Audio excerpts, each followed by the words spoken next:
What is up, YouTube? Dolly back in the house, and tonight we're going to be going over the protests, right? Breaking out now in even more places, okay? Even more places, and we're going to be covering some of the Portland protests live, so we get some live footage from that and some other things, right? But people still going to jail, still acting crazy, right? But first, before we get into the madness tonight, I want you guys to do me a favor. Leave your fingerprints and your DNA all over that like button. There's only 236 of you here. So let's get those likes up as fast as we can.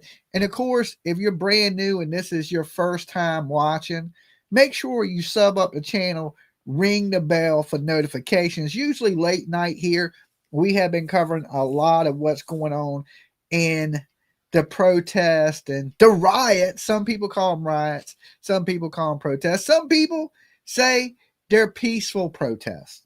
All right. But we've seen fights. We've seen a lot of people going to jail. A lot of people disrespecting the police. A lot of people actually wearing inflatable costumes and dressed up as furries. Mostly it's protester versus counter protester. Now, we've had some counter protesters out there that some people would say are patriots. And literally one of them, Tommy Boy, has actually knocked out a couple people unconscious out there because these protesters have put their hands on him, and he says he's defending himself and he's done knocked out a few protesters.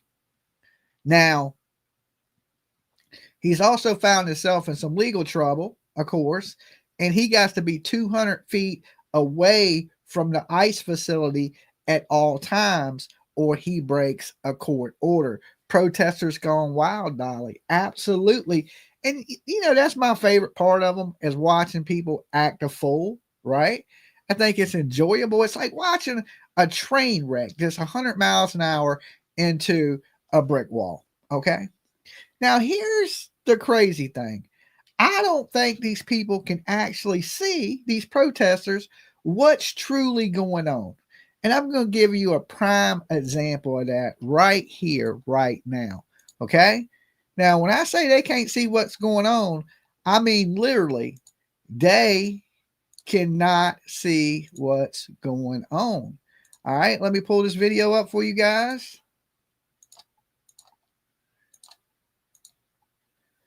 Let's add this to the screen. Let's blow it up.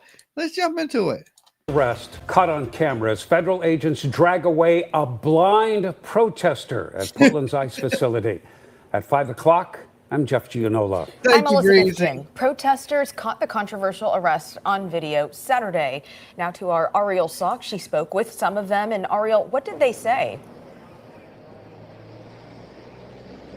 Yeah, so, you know, they tell me that this man is just full of joy. He's often out here dancing. So that's why what they saw this Saturday was so shocking. It was heartbreaking to see him being dragged the way he was. Take a look at these videos, each taken from different sides of the ICE building. You can see Quinn Abel, a blind man wearing a neon vest, sitting on the side of the driveway to the facility. Next to him is a thick blue line on the ground federal agents made to indicate when protesters are crossing onto federal property, allowing them to arrest people for trespassing. They're not past the blue line. That's the line that they don't supposed to cross. And he was on the sidewalk. That's when you see several federal agents circling around him, grabbing him by his limbs, carrying him into the ICE building before losing their grip, causing him to hit his head on the pavement. The video then shows officers dragging him past the gate, with more agents getting involved, cuffing him as the man wiggled on the ground, one agent picking up his white cane. The visceral reaction was to just not continue videotaping and get the angle, but I just couldn't keep it out. I had to keep him in frame. And it just hurt my heart. It was shocking. And you can see in the video where I'm very vocal, and then you can see my breath. My breath was taken away. Because like what You threat can see your does that breath. man represent You need to see a to bar of soap. the agents of the state or property? I reached out to the Department of Homeland Security. They sent a statement that reads in part, "This rioter was arrested after he blatantly disobeyed law enforcement orders to remain off federal property, obstructed law enforcement, and continued to block the driveway so vehicles could not enter or exit the ICE facility." I spoke with Abel today over the phone. He tells me he's too emotional to speak today, too afraid even to leave his home, but he does want his story told. He says he's being charged with failure to comply. His friends set up a GoFundMe to help him with medical bills and legal support. He was basically the most joyous guy in the crowd.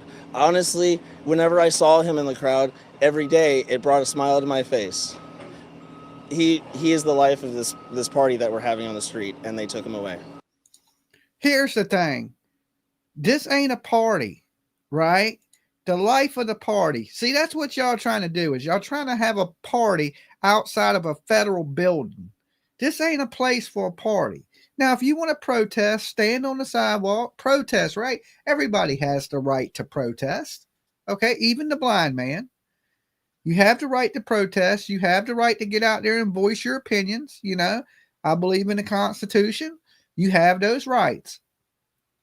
But you do not have rights to block that driveway, go past that blue line. If y'all was his friend, y'all would have got this man out the way and would have made sure he was in safety. But as y'all are backing up, talking bad about the police, you forgot to get the blind man out the way. And this is what happens. And when they're arresting you, police are rough with everybody, which is kind of bad, right? It's kind of bad that they manhandle you the way they do. Now, let me tell you this. I have been roughed up by the police. I know what it feels like to take a good ass whipping from the police. But it's tough to see a blind man go through that, right? Now, like I said, do they really see what's going on? And I use that as an example because, you know, now a blind man has been arrested and allegedly hurt. He didn't look like he was dropped very hard.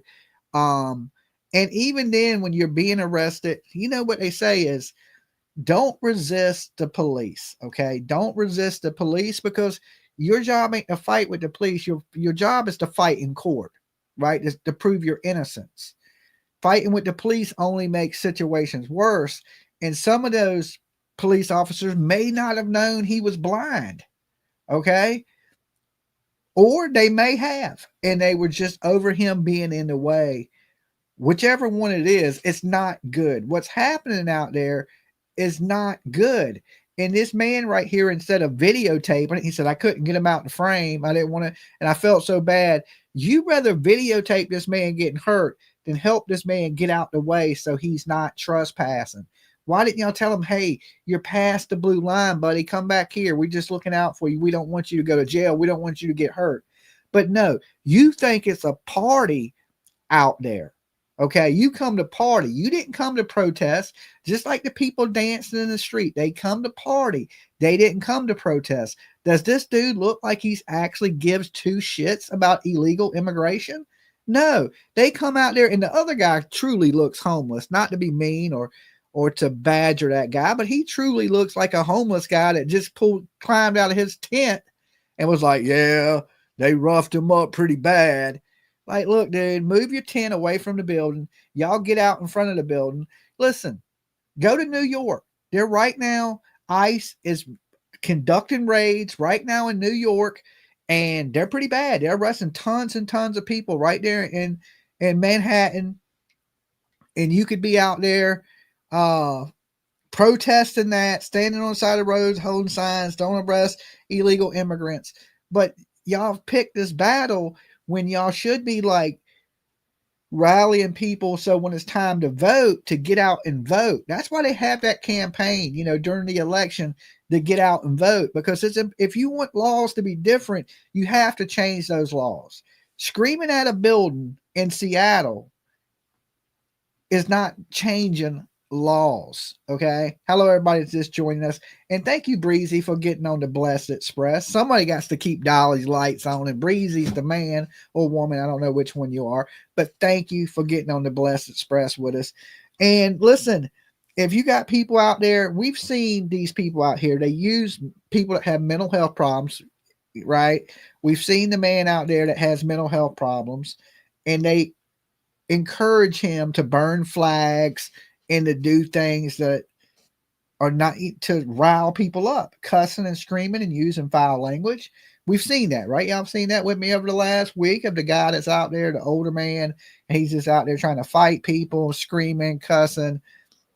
Yeah, these and then they got blind people out there, people with mental health problems.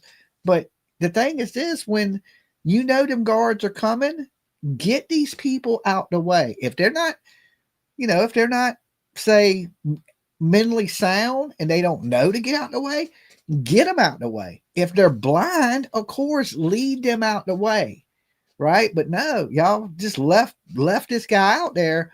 And listen, I wish the police hadn't have done what they've done to him. That's just hard. It's horrible to see anybody with a disability get grabbed up like that. But listen, at the same time, that's their job. If their job is to snatch you up and put you in jail and enforce the law, what do we expect them not to do their job because this man's blind? Right? Now, it don't matter what your disability is in this world. You could have one leg, you could have one missing a leg, missing an arm, and police are going to do you the same way if you're breaking the law. Right? It don't really matter if you was blind or not blind, but it just looks like you're not, these people out here that are protesting, you need to take better care of your fellow protesters, and maybe you should talk some sense into them. Say, hey, look, maybe we should stand on the sidewalk across the street and not block traffic, not block the facility, which you haven't made any changes in the country, right?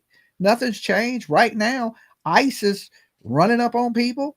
They're deporting people. I mean, even more now, because what you've done is it appears that y'all are pissed off the president, and he's really, really enforcing these laws. If you don't want that to happen, don't create chaos. You ever notice the squeaky wheel always gets the oil, right? So if you make a bunch of noise, you're going to get the attention. And do you want the attention of ICE and the police and these things? If that's the attention you want, that's the attention you get. But when people see this, that puts, they're like, okay, y'all want to act like that? We're going to deport even more people. So just by your actions, I believe you're technically getting more people deported. All right. Before all this chaos, you may have seen 1 or 2 arrests, but now you're seeing about hundreds. I mean, they are going full force, and they don't care if you protest. It's the law. And the majority of the country, believe it or not, has voted in favor of enforcing these laws. So it's a small majority of people that don't want immigrants that are here illegal deported. Now, I want to make the air clear, because as soon as you say anything bad about deporting illegal immigrants, people think you are a racist. Absolutely not. My baby mama Mexican, my kid half Mexican, but they're here legally. My baby's mama's family was here legally. She was born in the country. She's legal. And of course, we had Tiffany. She's only half, but she's legal. So everybody's legal. They came here the right way, right? I love everybody, but it is against the law to come into our country without the proper paperwork. Just like it's illegal for me to go to Canada without me having the proper paperwork. Now, there was some stuff that kicked off in Canada, and I wanted to be in Canada, but I couldn't be, because if I would have snuck across, I would have been there illegally, and I would have went to jail. Would I would have thought it was wrong for them to arrest me? No, because I know I was in their country illegally, right? So I didn't go, much as I wanted to go. And then Canada has really strict laws about getting into their country. Some misdemeanor crimes, DUIs, you can't even get into Canada, right? And that's misdemeanor crimes. We're not even talking felony crimes. We're talking misdemeanor crimes. But yet you want all these people that are criminals from Mexico and Guatemala and who knows where else that have felony charges, could be killing, could be maiming, could be rape, could be all kinds of things, just to be able to walk freely into our country and make our streets unsafe. I disagree with that, right? And it has nothing to do with racism. It has to do with do things legal. Good people, like tonight, I went and ate Mexican. Good people got the people that own the restaurant and the people that work there. They're here legally. They're hardworking. They're super nice people. Would I want to see those people leave this country? Hell no. I love their restaurant food, good as can be, right? I wouldn't want to see nothing bad happen to these people. They're Americans. They're here legally now. They got their paperwork. They're here legally. They're part of our country. They're doing a service. They're helping. They're contributing to how great our country is as a melting pot of all cultures. So I want good people to come to our country from all over the world, not just Mexico, but I don't care if you're from Russia. I don't care if you're from Germany. I don't care if you're from Poland, South Africa. I want you to come to America, right? The good people. Now, all you criminal ass people out there, of course, we don't even want our own criminals. Okay? We don't even want our criminals. Like, what if all our criminals, we just pushed them into Canada, or we pushed all our criminals we let all these felons out of prison. We go, okay, listen, we're going to let you out, but you got to move to Mexico. How do you think Mexico would feel about that? Do you think they would go, oh, hell no, we're not taking all these United States criminals, and they would send them back? You're absolutely right, they would. So, and they're talking, we hear people talking about these people are being kidnapped. No, when you get kidnapped, they don't bring you home. Okay? Kidnapping is when they take you and they keep you somewhere and you never get to go home. Deportation is when they pick you up and go, okay, you live in Mexico. You're from Mexico. We're going to send you back to Mexico, or we're going to send you back to Guatemala. And you know who pays for that? Us taxpayers, right? My taxes were so crazy I owe a lot of taxes this year coming up that I'm almost scared to look at. But when I paid last year's taxes, then I started to care a little bit. Okay, just a little bit. When it really starts to affect your budget and how you got to live because of your money's going out to house people that are not from here. Because I believe this, if you're going to take my money, my tax money, and help the homeless, help people that have mental health problems, help drug addicts get clean and get their life back together. Okay. That's where I want my money to go. If I got to give it up, right? If I got to give it up, I want it to go to law enforcement. I want teachers being paid better. I want the police being paid better. I want to see homeless problems fixed. I want to see veterans get the mental health and stuff that they want. And then whatever's left over, of course, help whoever you can help. But let's help the people in our country first and foremost, right?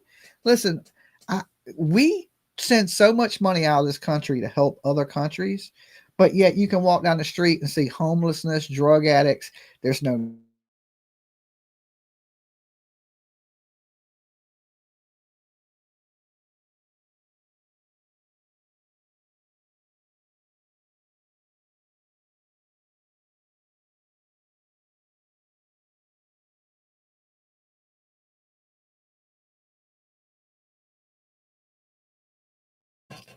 Okay, I'm back. But what I'm saying is a lot of these bad drugs that are killing Americans are flowing right through the cartels in Mexico, straight into our country. And a lot of this stuff is coming from like China. I don't want to blame Mexico on the big F problem. I think it's more of a Chinese problem, and it's flowing through Mexico, and they're able to bring it right into our country through these open borders. We got to shut that down. We got to save our families, our brothers, our sisters, because look at this drug crisis that's going on. It's killing everybody in our country. Now, that ain't going to solve the M problem, where people are losing their teeth. But this problem with finding people dead on the side of the road, stiff as a block of ice, we need to fix that. And that's how we start, is to shut these borders down stop a lot of these people coming across smuggling these drugs into our country. You've seen that tunnel that they just recently busted, right? It was a big, huge tunnel. I mean, it was like they had it where you could actually have a vehicle drive through it underneath the border. So, I mean, they're digging these wormholes and they're bringing tons and tons and tons of drugs into our country, which, like I said, is creating this epidemic that we don't even have enough facilities for the people that are strung out on drugs. Like, you can go down the street in some places and people are walking around literally looking like zombies in our country. We need to take care of that. California, I see Mab say it. What is it? 70,000 homeless people in California. 70,000. We can't house 70,000 homeless people, but we can house millions of illegal immigrants that are coming into our country, put them in hotels, give them money. No, we can't do that. We cannot do that. Our country can't afford that. Look at the prices of everything in our country right now. Go to the grocery store and see what your money buys you. I remember you could go to the grocery store with $200. You could fill the whole buggy up and eat for a whole month. Food. I mean, eggs, milk, bread, orange juice, the basic necessities and extras, snacks and different things for $200. You'd fill the whole damn buggy up. You go to the grocery store now with $200, you are walking out there with like some bacon and eggs and some macaroni and cheese. It's nowhere near the same, right? Yes, Dolly, that's right. So have eggs $7. Have y'all felt that pinch? Have y'all felt that, or is it just me? Right? It didn't seem so bad when the dollar went farther, but now that the dollar don't go as far, it kind of sucks. Between AI and illegals, there's a lot of jobs that are off the table. There's a lot of homeless people. The prices are only going up, right? Prices are only going up. So I don't have any problem with people being here on work visas, people getting green cards, or if you come in here, even if you sneak in here and then you go, okay, I'm here, let me get legal. I wouldn't have a problem with that. It's the whole, I ain't going to do it. I ain't getting legal. I'm going to be here until they catch me thing.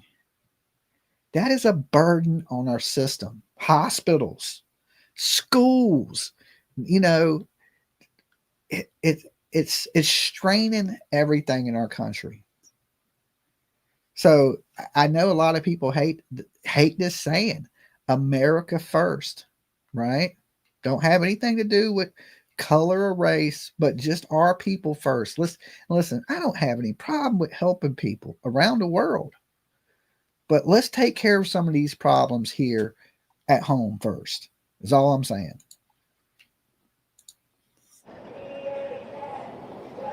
Now, I also reached out to the FBI. They have been releasing daily stats of arrests and fines, but now they're pivoting to a different system, releasing that information once a week. Reporting live in South Portland, Ariel Salk, Coin 6 News. So as you can see, like I said, if you treat something like a party, that ain't the way to do it. Now, like I said, federal agents are in New York making these ICE raids. Breaking news: the chaotic scene unfolding here in New York City. Federal authorities, including ICE agents, conducting a crackdown late today, sweeping through the well-known area of Canal Street in Lower Manhattan. The chaos erupting, traffic halted, multiple people have been detained at this hour. The raid part of an operation targeting illegal street vendors. Many are believed to be migrants living in New York City. The area known as a draw for tourists, bargain shoppers, many looking for designer knockoffs. This operation comes amid the increasing federal presence from New York to Chicago to Los Angeles. You ain't selling fake Gucci on Trump's watch, okay? Now, back in the Joe Biden days, you get away with a little fake Prada. You get away with a little Gucci, Louis Vuitton, right? But not today, Satan. Not today. You ain't going to be peddling fake Louis on the streets of Manhattan. All right. And it comes just hours after 2 people were shot during an operation in Los Angeles, including a U.S. Marshal. So what led to that incident? But first, the scene in New York City late today, and ABC's Matt Rivers leads us off from Lower Manhattan tonight. Tonight, an immigration crackdown in New York City as federal agents descended on Canal Street, famous for its bargain shopping and knockoff designer goods, and parts of Chinatown. The raid, part of an operation targeting illegal street vending. The scene turning chaotic as agents made arrests and pushed back the crowd. And it's gotten a little hairy at points with people running, people falling down in the street, and federal agents running after them. The traffic coming to a standstill at the start of rush hour, with cars trapped between law enforcement officers. The people selling those knockoff goods are often migrants, which means that federal investigations here often include a component of immigration enforcement. It comes amid heavy federal presence in cities across the country, from New York to Chicago to Los Angeles, where today Homeland Security officials say a U.S. Marshal and a suspected undocumented immigrant with a criminal record were both shot and wounded during a targeted traffic stop. This is 20th and Trinity. Looks like they wedged the vehicle. Shots were fired. We see the windows were blown out. DHS officials say agents used a standard pit maneuver to detain the suspect who had escaped custody in the past. They say this time, when the man rammed a federal vehicle trying to evade arrest, officers opened fire, hitting him in the elbow. A bullet ricocheting into the hand of the U.S. Marshal. Both men were hospitalized. Our Matt Gutman right there on the scene. I just want to give you a sense of where we are. Just down the street, that black vehicle, that's an FBI vehicle. Beyond it is where the incident happened. But right here, that's a church. And on the other side of these LAPD vehicles, right across the street, that's a school. The suspect, a TikToker known as Richard LA18, is an influencer known for capturing video of these ICE operations in LA, even recognized by the city of LA for his contributions to the community. Last week, this dramatic Border Patrol chase of a suspect through a Chicago neighborhood ended with a pit maneuver, the operation sparking anti-ICE clashes between protesters and federal agents. A federal judge in Chicago, concerned about aggressive tactics, restricting the use of tear gas and ordering agents to wear body cameras. And David, back here on Canal Street, those street vendors who would usually be out here selling their goods largely clearing out tonight as a result of that raid. The mayor's office saying no city officials were involved in the operation. David? Matt Rivers leading us off here tonight. Matt, thank you. Okay, so you see that it's chaos, right? It's chaos. Now listen, street vendors, you know, you are breaking the law, right? And selling fakes and selling knockoffs, you're basically stealing money from corporations. Now listen, me, myself, do I care if you steal money from corporations? Big, huge? No, I don't. Okay, they got enough money. They basically, a lot of these corporations make billions and they pay their workers pennies. So am I mad that you're selling knockoffs? Not at all, right? Somebody out there needs some fake Oakleys. Dog the bounty hunter somewhere like, yo, I got to get my Oakleys somewhere, right? You know, people that are selling pocketbooks for $10,000, right? Some of them pocketbooks, them Louis Vuitton, Prada, Fendi purses. I mean, I can't believe how much they sell for. Like, for something that's made in China that probably cost them $1 to make, they sell it to rich people for $10,000. You know, whatever you sell, it's worth what you say it's worth, right? And if people want it, right? If you can make somebody want something bad enough, you could sell that empty bottle right here for 10 grand. You just got to make people want it, right? So if you had this empty bottle was owned by, let's just make up a name of somebody, P. Diddy or Jay-Z's bottle that he carries everywhere with him. Now this bottle now is a $10,000 bottle. It's crazy that people are so worried about name brands like that. Now me, I don't care if I shop at Walmart. The only thing I buy me nice is nice tennis shoes and hats. T-shirts, I'll wear any t-shirt. Shorts, pants, I don't really care. I'll usually buy me decent shoes, hats, and sunglasses. Them three things. I do care about the brand, okay? Because I'm usually wearing Nikes or No, lately I've been wearing damn Airwalks that came from Walmart. I have some Nikes. I don't never wear them because I don't want to mess them up. I got my J3s, right? I don't even see how white they are. Ain't even a scuff on that shoe, right? I got them for special occasions, right? I don't even wear them. Why have them, right? Think about that. I wanted these shoes so bad, but at the same time, I don't want to mess them up because this is a $300 pair of shoes, and they're almost impossible to get. Like you couldn't go out and buy this pair of shoes right now if you wanted to. People, these are like collectors, right? Some people put them in cases and just have them in their house as a collector's item. But I had to have them because these were the ones I wore when I was a teenager.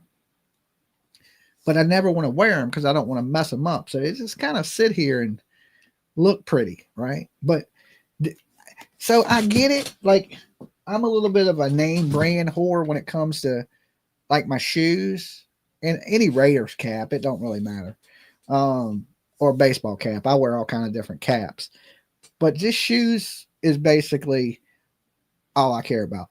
All my Jordans are in the box. I got the box right here too. I got the box. Yeah. And like I said, them shoes right there, if I keep them like that, 5 years from now, them shoes will be worth $1,000. So they're just harder and harder to get. But if they were out there selling bootleg ones, would I really care? No, right? Because like I said, Nike is worth $1 billion, and who cares if people bootleg Nike stuff or if they bootleg like most of that what is it? Versadago, is that how you say it? Them shoes be selling for like $600 and the clothes will be like $400 for a t-shirt. I don't even know how to say it, but most of that's knockoffs, right? Most of the people that got it, like that kid said he had it at the protest the other night, and that kid ain't got that much money for that type of stuff, right? So basically you're wearing some flea market shit, right? You're wearing some flea market stuff that somebody printed and they sold it to you cheap, or you wouldn't have been able to afford it.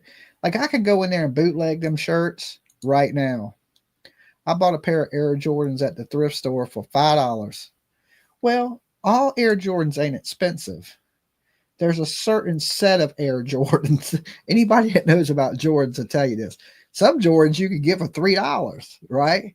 And then some Jordans are $3,000. It depends which Jordans you want. Them are the three. These are throwbacks. These are the threes, right? These are the cement threes. These things are hard to get. It took me, I was looking for these shoes. I ain't gonna lie to you guys, for 2 years. It took me 2 years to get this pair of shoes. 2 years searching all the time.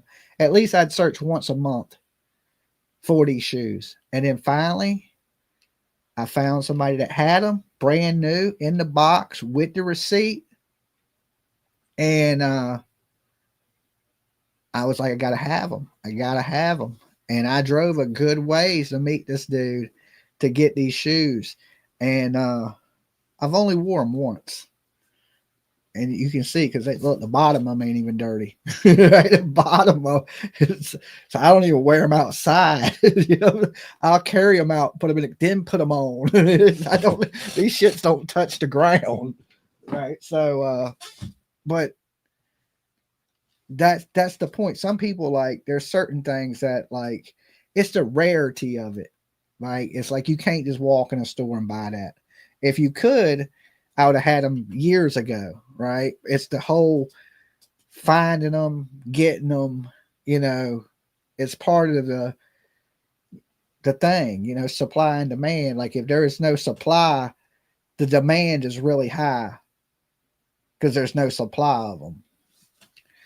So, but these people out there selling knockoffs. Now, how many people carry a knockoff purse? There's a lot of women in here. Like, does it really make a difference? I mean, I know you can tell, like, the stitching is a little bit China. They don't, they don't get all the stitching perfectly. There's little tells on bootleg stuff. Now, I usually can tell bootlegs.